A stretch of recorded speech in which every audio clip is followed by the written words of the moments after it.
When we travel internationally, it is good to have power adapter. Here I have one by TravelSmart, and can be used in UK, Europe, or United States and Australia.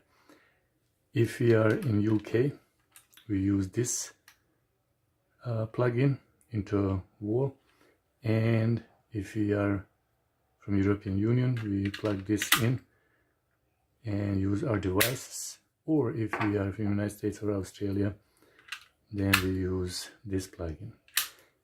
When we are in Europe,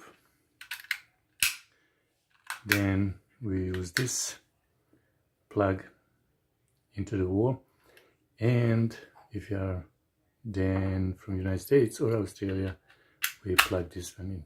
I don't have here UK plug-in, but we can do it here also with the 3 prongs and use devices from UK. And finally, if we are in United States or Australia, traveling from Europe or UK, we can use devices by plugging this on the side like this.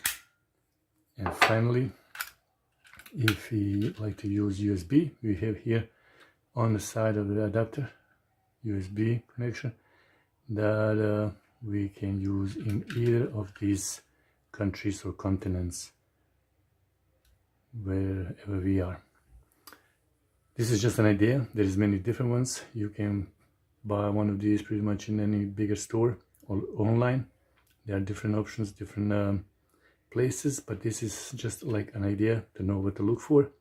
I hope this helps somebody to find similar, same, better, and thank you for watching.